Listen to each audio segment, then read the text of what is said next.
안녕하세요. 슈르입니다. 12월 16일 정부의 부동산 대책이 발표가 되었는데요. 역대급으로 강력한 것 같습니다. 관심 있으신 분들은 이미 다 아시겠지만 몇 가지만 살펴보겠습니다. 여기 요약해 놓은 게 있는데요. 일단 대출 규제가 아주 심해졌습니다. 15억 초과하는 초고가 아파트는 주택담보대출이 전면 중단됩니다. 그러니까 20억짜리 아파트를 살려면 말 그대로 20억이 있어야 된다는 거죠. 20억만 있으면 되는 게 아니라 취등록세 이런 것도 엄청나게 드니까 더 있어야 되겠죠. 어쨌든 대출을 완전 전면 중단했고요. 그리고 9억 원이 넘어가는 부분에서는 LTV를 20%만 적용합니다. 그러니까 9억 넘어가는 부분은 20%만 대출을 받을 수가 있는 거죠. 그리고 이거 실거주하는 요건도 강화가 됐고요. 2년에서 1년으로. 그리고 전세대출, 이것도 아주 중요하죠. 전세대출 규제가 아주 심해졌습니다. 그래서 전세대출을 받아서 9억 초과하는 주택을 사는 게 불가능해졌습니다. 그리고 이 외에도 이제 보유세 같은 거, 종합부동산세 이런 것도 훨씬 더 올라갈 것 같고요. 여러 가지로 아주 규제책이 이번에는 진짜 제대로 나온 것 같습니다. 물론 이렇게 대책이 나와도 그냥 무조건 서울부동산은 오를 거야 이렇게 말씀하시는 분들이 있을 겁니다. 서울에 전쟁이 나도 호재라고 할 분들도 있을 겁니다. 제 생각에는 그런데 이번 규제책은 좀 매우 강력한 것 같습니다. 일단은 집을 살 수 있는 사람이 이제 거의 없을 것 같아요. 지금까지 이미 살 사람들은, 돈 있는 사람들은 아마 다 샀을 거고요.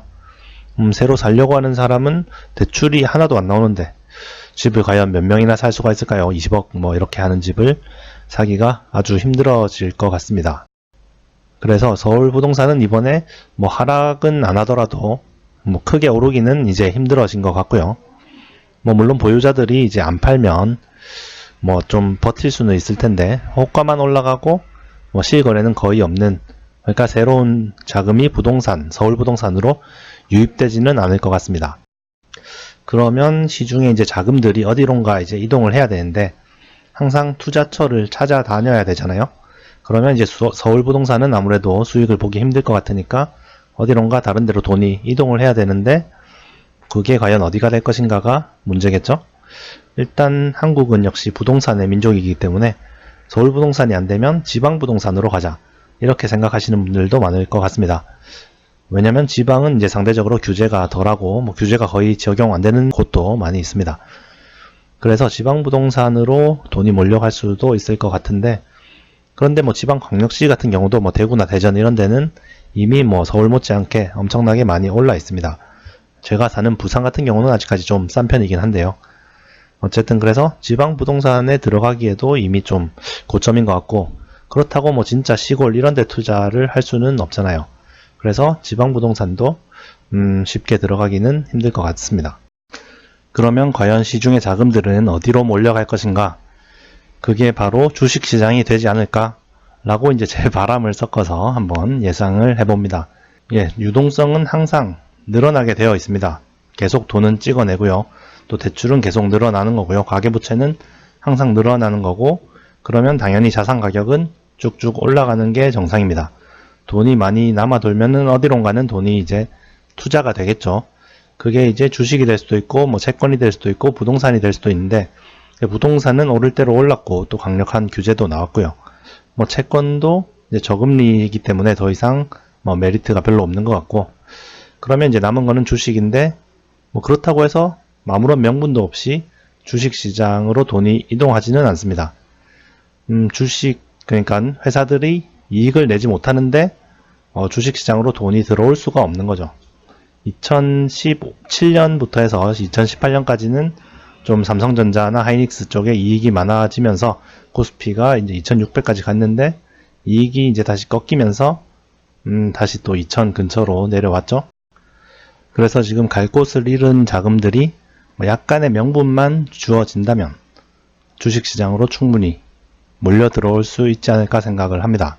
그 명분이라는 건 역시나 이익의 증가겠죠. 한국 기업들이 이제 올해는 정말 이익이 완전 최악이었는데요. 이제 내년 되면은 그래도 좀 반도체 가격도 다시 좀 올라가고 있고요. 최근에 다른 업종들도 올해 워낙 안 좋았기 때문에 내년 되면 그래도 약간이라도 이익의 증가가 있지 않을까 생각이 됩니다. 그렇게 약간이라도 뭔가 명분이 생기면 언제든지 그 자금이 밀고 들어올 여지가 생기는 거죠. 서울 부동산 가격이 떨어지는데 과연 주식만 오를 수 있을까? 이렇게 생각하시는 분들도 있겠지만 그런 경우가 있었죠. 한 2009년부터 한 2012년, 3년까지는 서울 부동산 가격이 끊임없이 하락을 했었습니다. 그런데 반면에 주식시장은 2009년부터 2008년 금융위기로 하락하고 나서 2009년부터 한 2011, 2년까지는 쭉 크게 상승을 했었죠. 차, 화정 이런 게 유행을 하면서. 그러니까 부동산이랑 주식이 이렇게 반대로 움직이는 경우도 충분히 있을 수가 있습니다. 지금은 한국 주식은 절대 투자하면 안 되는 것이라고 하는 사람들도 많고, 또 서울 부동산은 이제 완전한 안전자산이라고 생각하는 사람들이 많습니다. 그런데 그럴 때일수록 반대로 생각을 해야 되겠죠. 모두가 안전하다고 생각하는 자산은 절대 안전자산이 될 수가 없고요. 반대로 모두가 안 좋게 보는 그런 자산이 오히려 안전마진이 훨씬 더 확보된 자산이라고 역으로 생각할 수가 있습니다. 이제 서울부동산은 잘 사람은 다 샀다는 거죠. 긍정적으로 생각하는 사람들은 이미 다 샀기 때문에 더 오르기는 힘들고, 또 주식은 이미 팔 사람은 다 팔아버렸기 때문에 더 내리기가 힘들다고 역으로 생각을 할 수도 있겠습니다. 그래서 저는 일단 내년에 주식을 괜찮게 보고 있고요. 약간이라도 이제 코스피 종목들의 이익이 조금이라도 좋아지면 충분히 크게 유동성이 들어올 가능성이 충분히 있다고 생각을 합니다. 네, 오늘도 시청 감사드리고요. 또 다음에 뵙겠습니다. 감사합니다.